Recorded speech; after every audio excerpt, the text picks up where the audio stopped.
ताज वालों को आईना दिखाना पड़ता है, जब सवाल जिंदा हो तो जवाब देना पड़ता है। देश भर में उमस भरी गर्मी के बीच संसद का मॉनसून सत्र शुरू हुआ। राज्यसभा में मुख्य विपक्षी दल कांग्रेस सरकार पर हमलावर रही। सर्वदलीय बैठक करके संसद सुचारू रूप और शांतिपूर्ण तरीके से चलाने की प्रथा भी बस फॉर्मेलिटी साबित हुई, क्योंकि विपक्ष की दलीलों और बातों को न सत्ता पक्ष सुनने और समझने को आतुर दिखा और ना ही सदन चलाने के जिम्मेदार की तरफ से ही कोई खास अमल नजर आया। संसद सत्र की शुरुआत से पहले ही प्रधानमंत्री मोदी ने विपक्ष के नेता राहुल गांधी पर 56 साल के युवा का तंज कसा। इससे अंदाजा लग गया था कि खुद सरकार की मंशा क्या है, और ये इशारा भी मिल गया कि मॉनसून सत्र संवाद और समाधान का मंच बने या ना बने, लेकिन फिर टकराव और हंगामे की भेंट जरूर चढ़ने वाला है। सत्ता सिंहासनों की असली परीक्षा या तो संसद में होती है या फिर जनता के दरबार में। फिलहाल मॉनसून सत्र चल रहा है, जिसकी शुरुआत हंगामेदार रही। सरकार को आरोपों के तीर झेलने पड़े, लेकिन पहली बार है कि देर तक बीजेपी खेमा ये तीर झेलता रहा। शायद इसलिए कि इस बार उसे दो मोर्चों पर लड़ना चुनौतीपूर्ण महसूस हुआ। सदन में विपक्ष तो संसद के बाहर कॉकरोच जनता पार्टी के साथ आए देश भर के नौजवानों के उबलते हुए सवाल। जंतर मंतर पर 20 दिनों तक अनशन के बाद ये नौजवान संसद मार्च को मजबूर हुए, क्योंकि सरकार संसद से जंतर मंतर यानी चंद कदम चलकर नौजवान और बेरोजगारों का हाल नहीं ले सकी। उनकी फरियाद, उनका दर्द नहीं सुन सकी, और ना ही कोई सरकारी नुमाइंदा इन बेरोजगार नौजवानों की सुध लेने आया। देश के एक प्रबुद्ध तो इन्हें पहले ही कॉकरोच का नया उपनाम दे चुके हैं, लेकिन किसी ने भी इन कॉकरोचों की हालत और हालात जानने की कोशिश नहीं की।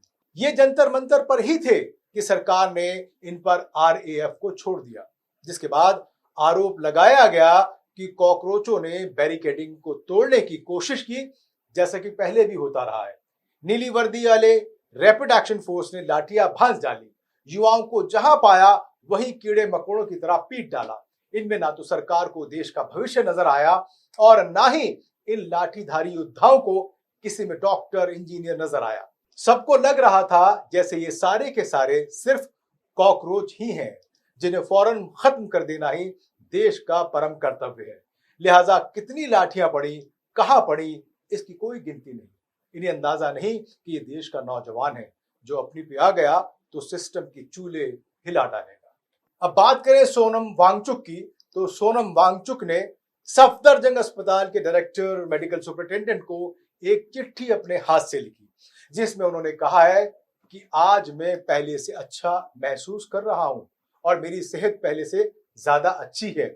मैं संसद मार्च में शामिल होना चाहता हूं, लिहाजा गुजारिश है कि मुझे छुट्टी दे दी जाए, भले ही स्थायी रूप से दे दी जाए, ताकि मैं संसद मार्च में शामिल हो सकूं। हालांकि अस्पताल प्रशासन ने ठीक वैसा ही किया जैसा कि सियासी चाणक्य आसार जता रहे थे कि सरकारी कब्जे से सोनम को नहीं छोड़ा जाएगा। उधर उनकी पत्नी ने भी अदालत से गुहार लगाई थी कि सरकार और सरकारी अस्पताल पर उन्हें कतई भरोसा नहीं है, लिहाजा सोनम को निजी अस्पताल में भर्ती कराने की इजाजत दें। लेकिन कोर्ट से भी उन्हें कोई राहत नहीं मिली। इस पर उनके वकील विवेक तनखा ने कहा कि किसी शख्स को अस्पताल में जबरन नहीं रखा जा सकता, वो और उसके परिवार वाले जहां चाहें अपनी मर्जी से इलाज करा सकते हैं। फिर आखिर क्यों सरकार ने उन्हें अस्पताल में जबरन रखा है? क्या सोनम वांगचुक कोई अपराधी है? ये एक बड़ा सवाल है। आज की इस मार्च में एक रंग बिल्कुल अलग नजर आया। वो था नए दौर के समाजवादी जमात का। मुलायम सिंह की नई पीढ़ी यानी अखिलेश यादव की पत्नी डिंपल यादव कई समाजवादी कार्यकर्ताओं के साथ संसद मार्च में शामिल हुई। इस दौरान उन्होंने आंदोलनकारियों के साथ नारा भी लगाया कि नीट है या चीट है। भीड़ में यह तस्वीर थोड़ी अलग जरूर है, लेकिन ये यूपी की सियासत का वो आईना भी है जिसमें राजनीति के रणनीतिकार समाजवादी खेमे को ये सलाह दे रहे थे कि अखिलेश को यूपी की सियासत डिंपल को देकर देश की राजनीति में दखल देना चाहिए। डिंपल को उतारना बीजेपी के लिए 100 सुनार की एक लुहार की वाली बात साबित हुई। इसे देखकर तो यही लगता है कि अखिलेश ने सलाह पर अमल तो जरूर किया है, लेकिन उसका सिरहाना बदल दिया है, जिसमें शुरुआत बड़ी तैयारी के साथ देश के दिल में बैठे देश के भविष्य और देश के असली ताकत युवा और बेरोजगार आंदोलनकारियों के साथ की है। संसद के मानसून सत्र में शिरकत करने बिहार से पप्पू यादव भी आए। उन्होंने सवालों का पोस्टर पहनकर संसद के बाहर मार्च किया और सत्ता से सवाल भी किए। उनके लबादे पर लिखा था एनटीए यानी नेशनल टेस्टिंग एजेंसी के करप्शन पर सरकार मौन क्यों, आस्था का सौदा नामंजूर, भगवान के नाम पर व्यापार, अंधेर नगरी चौपट राजा। इतना ही नहीं, फिल्मी सितारों ने भी अपनी आमद से युवाओं की आवाज को बुलंद किया।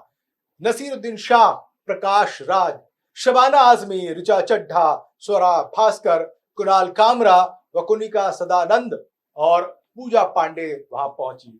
उनके साथ कई सितारों ने सोशल मीडिया के लिए अपना समर्थन दिया।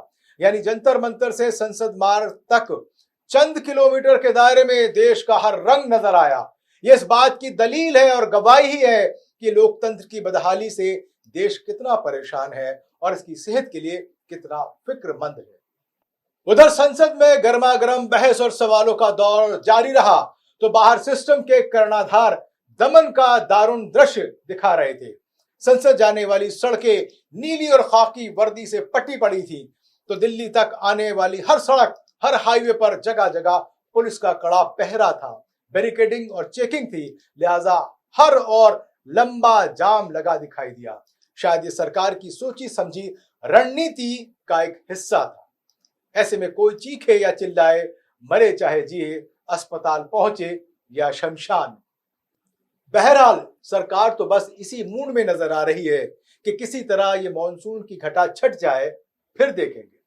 सरकार ने सदन की शुरुआत से पहले दावे किए थे कि ये सत्र विकास, सुधार और नए कानूनों के लिए अहम होगा, लिहाजा सर्वदलीय बैठक में नेताओं से इस पर एक राय बनाने की कोशिश भी की गई। लेकिन सदन शुरू होते ही एक अदना सवाल का जवाब पूरे सदन के पास नहीं था कि आखिर शिक्षा व्यवस्था की बदहाली का जिम्मेदार कौन, बीसीओ परीक्षाओं के पेपर लीक का सरगना कौन, अब तक सिर्फ जांच, किसका अंत। लेकिन सदन शुरू होते ही एक अदना सवाल का जवाब पूरे सदन के पास नहीं था। आखिर शिक्षा व्यवस्था की बदहाली का जिम्मेदार कौन, बीसीओ परीक्षाओं के पेपर लीक का सरगना कौन, अब तक सिर्फ जांच, जिसका अंत ठंडा बस्ता। आखिर सजा क्यों नहीं?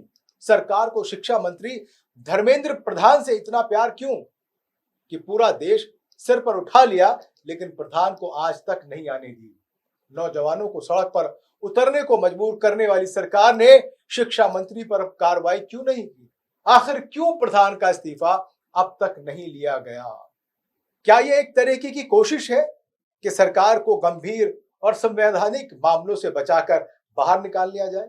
क्या यही सोच है कि राम मंदिर से चंदा चोरी कांड और एसआईआर व नागरिकता जैसे गंभीर मुद्दों से बचने के लिए सड़कों पर कॉकरोचों को उतार देने? अगर ये सच है तो वाकई एक कुटिल राजनीतिक सोच का हिस्सा है। सत्ता सिंहासनों की हर छल कपट को अब जनता बखूबी समझने लगी है। इसका मतलब साफ है कि धर्म की अफीम के बूते लूट खसोट की राजनीति के दिन अब लदने वाले। संसद की दहलीज पहुंचा नौजवानों का ये कारवां, यानी सत्ता सियासत के चश्मे से कॉकरोच नजर आने वाली ये भीड़ सत्ता के मद में चूर नेताओं को यही चेतावनी दे रही है, जो इस बात का जीता जागता सबूत भी है कि लोकतंत्र भले ही आईसीयू में हो, लेकिन इसकी आत्मा की आभा काफी है राजनीति की काली परछाइयों को खत्म करने के लिए। लोकतंत्र में संसद सत्ता का नहीं, जनता का मंदिर है। वहां सवालों की आवाज दबेगी तो सड़कों पर गूंजेगी, और जब सड़कें बोलने लगती हैं तब इतिहास करवट लेने लगता है। आप देखते रहिए मीडिया 24/7। मैं फिर हाजिर होऊंगा। धन्यवाद।